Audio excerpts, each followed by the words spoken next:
नमस्कार. जगणे खाण्यासाठी या चॅनलवर आपलं स्वागत आहे. आज आपण रव्याचा उपमा करणार आहोत. त्यासाठी साहित्य काय घेतले ते पाहूया. 1 काकडी, 8-10 मिरच्या, कोथिंबीर, 1 टोमॅटो, 4 कांदे, 2 गाजरं, वाटाण्याचे सोले 1 वाटी आणि 1 लिंबू, कढीपत्ता. आता आपण घेतलेलं साहित्य धुवून घेऊया.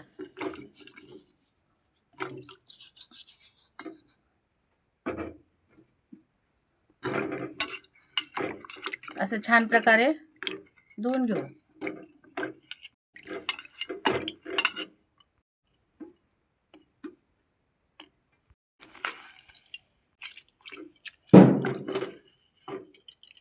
आणि कढीपत्ता पण धुवून घेऊ. पाणी किती खराब झालेलं आहे, त्यात माती वगैरे असते म्हणून सगळं साहित्य धुवून घ्यायचं. आता आपण असं 1 इंचाचे तुकडे करून घेऊया. या काकडीचे पण 1 इंचाचे तुकडे करून घ्यायचे लांब लांब.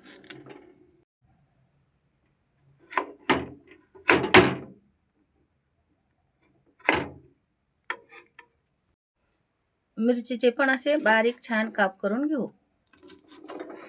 आता आपण टमाटर पण चिरून घेऊ. आता आपण कांदा चिरून घेऊ.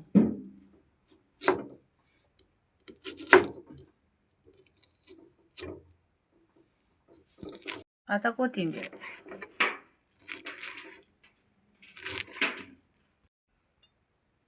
आपण सगळं साहित्य चिरून घेतलेलं आहे. उपमा करण्यासाठी साहित्य: उडदाची डाळ 2 चमचे, डाळव 2 चमचे, शेंगदाणे अर्धी वाटी, मोहरी, जिरे, मीठ, हिंग, तेल आणि रवा 2 वाटी. आता आपण गॅसवर कढई ठेवू.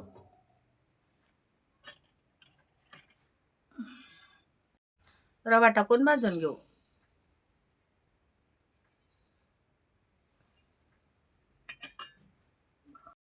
उपमा करण्यासाठी पाणी गरम करण्यासाठी ठेवलेलं आहे.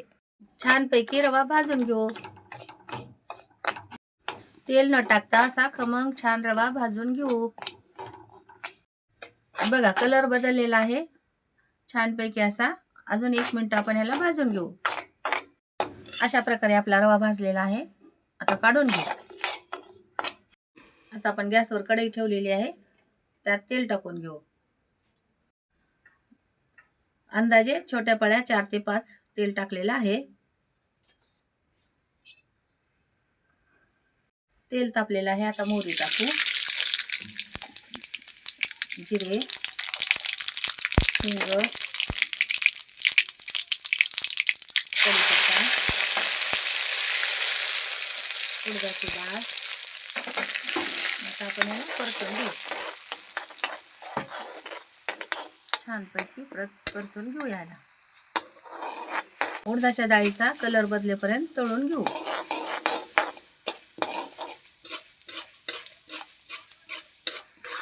आता डाळीचा कलर बदललेला आहे. त्यात शेंगदाणे आणि डाळव टाकू.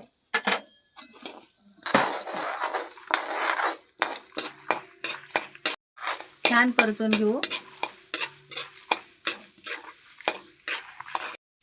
आता आपण मिरची टाकू. छान परतून घेऊ.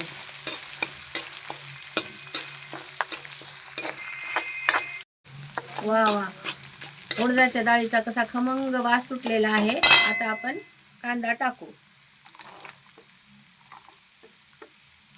आणि याला पण छान असं परतून घेऊ.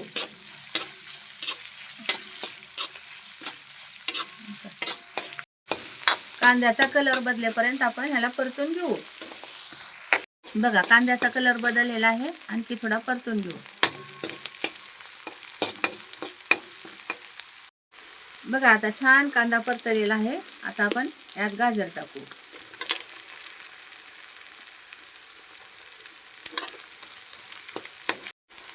आता आपण यात काकडी टाकू. त्याला परत परतून घेऊया. छान परतून घ्यायचं. असं मऊ होण्या इतकं छान परतायचं. असा सुगंध वास पसरलेला आहे. त्यासाठी आपल्याला शेजारची लोक येऊन म्हणतील की काय तुमच्या घरी छान बनवलेलं आहे. आता मी टमाटे टाकत आहे. तुम्ही पण एकदा छान असं बनवून पहा.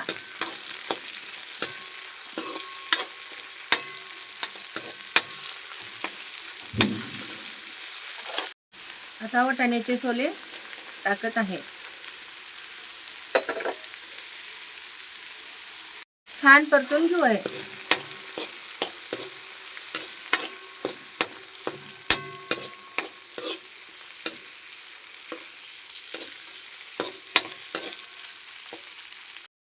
बघा कसं छान परतलेलं आहे. आता आपण यात मीठ टाकून घेऊ चवीनुसार.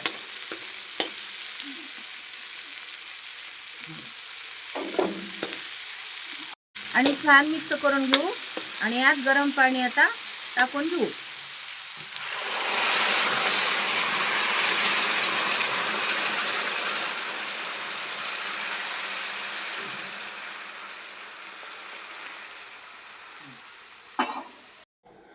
दोन ते अडीच तांबे पाणी टाकलेलं आहे. छान असं झालेलं आहे. आता ह्या स्टेजला आपण हातावर पाणी घेऊन थोडंसं चेक करून बघूया. मीठ थोडंसं टाकून खारट व्हायला पाहिजे. ही पाणी थोडंसं खारट व्हायला पाहिजे म्हणजे टेस्ट उपम्याची चांगली येते. त्यात थोडं मीठ कमी आहे त्यासाठी मी थोडं मीठ टाकते म्हणजे बरोबर होतोय. तर आपण यात थोडा थोडा रवा टाकून छानपैकी हलवून घेऊ. यामध्ये गुठळ्या नाही झाल्या पाहिजे. असं दमाने छान हलवून छान घ्यायचं. असं थोडा थोडा रवा टाकत छान मिक्स करून घेऊ म्हणजे आपलं उपीट छान होतंय. यात गाठी नाही झाल्या पाहिजेत आणि छान व्हायला पाहिजे. आता आपण असं छान मिक्स करून घेऊ. असं सुंदर दिसतंय आणि खायला पण चविष्ट लागतंय. याची एक वाफ काढून घेऊया आपण. झाकण बंद करून ठेवू. आता आपण झाकण काढून चेक करून छान मिक्स करू. आता आपण अर्धा लिंबाचा रस टाकून घेऊयात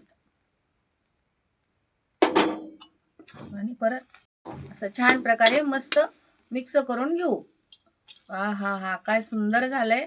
सुंदर असं मोकळं मोकळं उपीट व्हायला पाहिजे म्हणजे खायला पण छान आणि दिसायला पण छान. आता आपण ह्याच्यावर कोथिंबीर छान पैकी टाकून घेऊ आणि परत परतून घेऊ एकदा. ओ हो हो हो हो मस्त मस्त मस्त खूप खूप छान सुंदर सुंदर झालेलं आहे. तुम्ही पण एकदा नक्की बनवून पहा. असं छान झालेलं आहे. अशा प्रकारे आपला उपमा तयार झालेला आहे. आपण प्लेटमध्ये काढून घेऊ. आता मी तुम्हाला उपमा टेस्ट करून दाखवते. वाव जबरदस्त खूप खूप छान झालेला आहे. खूपच छान झालेला आहे. त्यासाठी तुम्ही एकदा करून पहा आणि कमेंटमध्ये सांगा मला कसं झालेलं आहे ते. गाजर, काकडी, टोमॅटो, कांदा, मिरची अशी छान दाताखाली येते. त्यासाठी खूप सुंदर लागतंय. अशा छान छान रेसिपी पाहण्यासाठी लाईक करा, कमेंट करा, शेअर करा आणि सबस्क्राईब करा. बेल आयकॉनवर क्लिक करायला अजिबात विसरू नका. धन्यवाद.